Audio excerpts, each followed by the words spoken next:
I'm 23, and I believe in the paranormal. At least once in my life, I can confidently see that both me and a friend saw a dark shadow spirit. But this story is not about that night.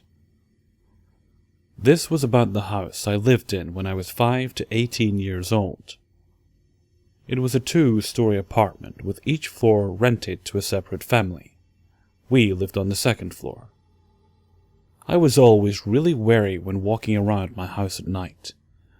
Not sure if I can blame it on me being afraid of ghosts in general when I was younger, or if it was an entity hiding in my home. My parents both worked together at night, and would take my little sister, about 9 at the time. So I'd be alone at night. I was 17 at the time of this story. I went to sleep about 11 o'clock. I remember this vividly because I was really tired and couldn't wait to go to sleep. I was so tired that I didn't even get into my usual position on my side. I just lay face up on my bed and knocked out. Now the weird part was that I woke up about 2.5 hours later, almost as if by a mental alarm or something. It was the weirdest thing because as soon as I woke up, my first reaction was to look straight down at my feet. And that's when I saw it. Mind you, I use glasses, but I clearly saw a 4.5-foot tall dark silhouette with long hair. This shape looked a lot like Alma from Fear, but I couldn't make out anything in particular, and it had no glowing eyes or anything. I was completely terrified to my core.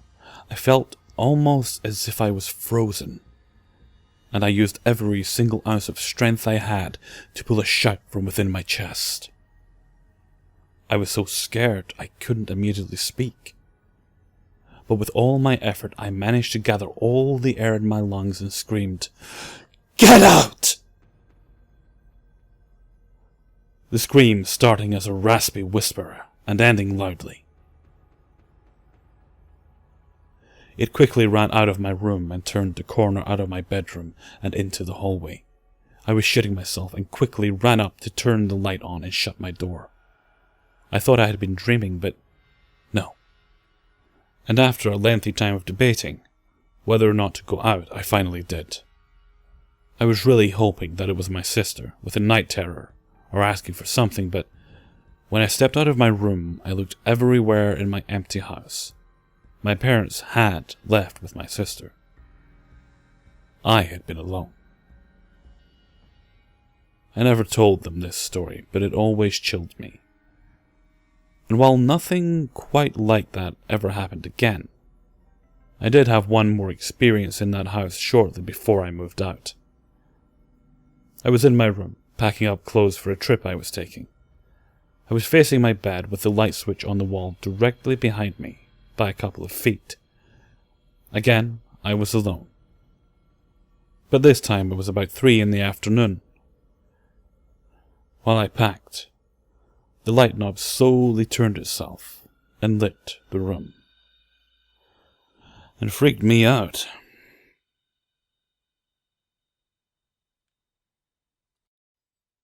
A few friends and I went into New York City for a concert and got a few rooms at the New Yorker Hotel in Midtown Manhattan.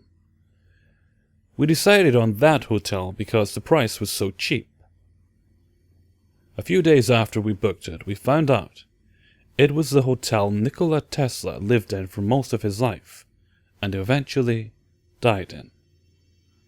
After the concert, we were all drinking quite a bit and decided to look up what room number he lived in, and wandered around the massive hotel that is the New Yorker, and eventually found it.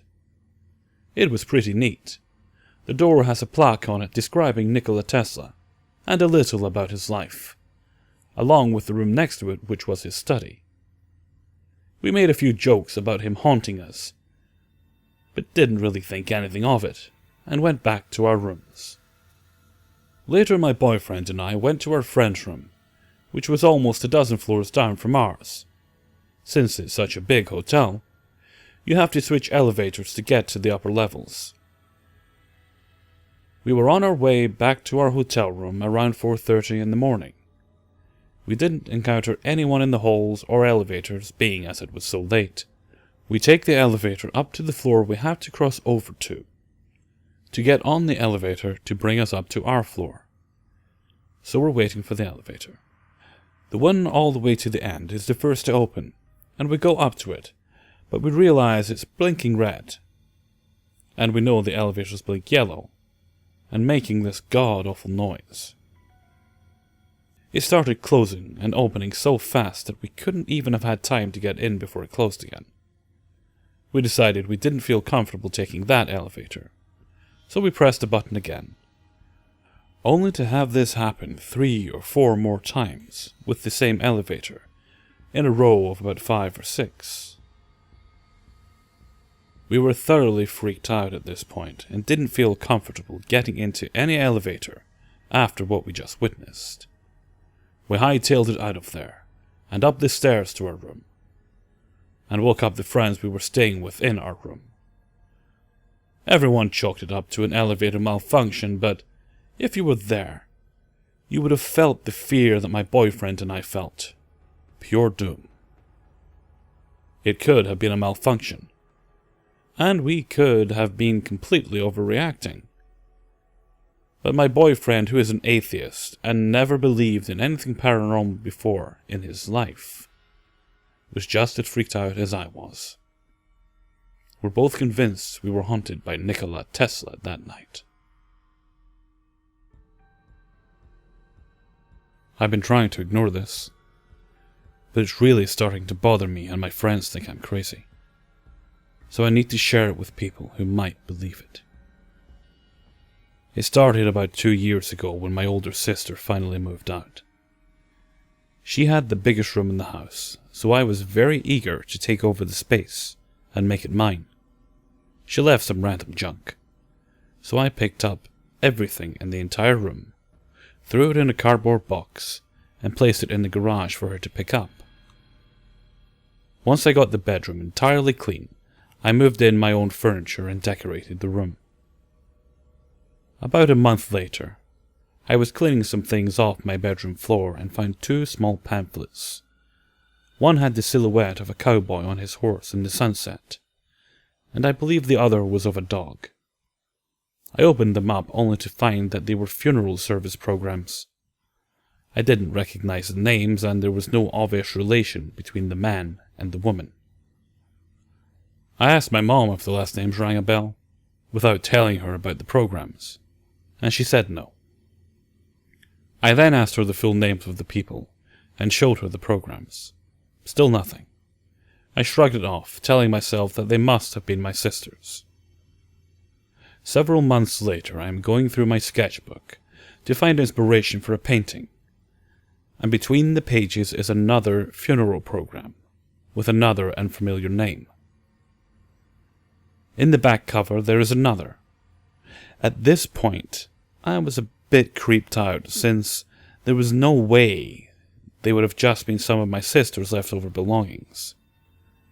My mom and friends told me I was being dramatic, and brushed it off. On 2 or 3 occasions since then, I have found clippings from the obituary section of a newspaper in random places. But always in my room, the floor of my closet, underneath my dresser, mixed in with pages of drawings. They were always people I don't know, and are usually old programs from 2004 to 2008. Tonight I was trying to find a place to store extra canvases, and decided to stack them under my bed. I usually don't have anything under my bed, but there were a few items. A random sketch I had done a while ago, my memo pad, a book, and another funeral program. This one is the oldest yet, being from 2001. Tucked inside were 2 newspaper clippings from the obituary section. Both were for the same woman, but not the woman on the program. I am very confused and not sure how I should react. I plan on reaching out to my sister tomorrow and asking if she ever had a few funeral programs. But that still doesn't explain how they wound up in places like my sketchbook. All I can think of is that someone is playing a long, slow joke on me. But I can't think of anyone who would.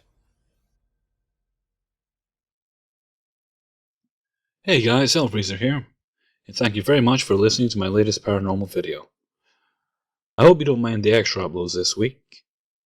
I would hate to think that I'm spamming you guys, but I had some extra time and I thought I may as well record some extra stories. And it had been a while since I recorded any creepypastas. Anyway, until next time, thank you very much for listening, and take good care of yourselves.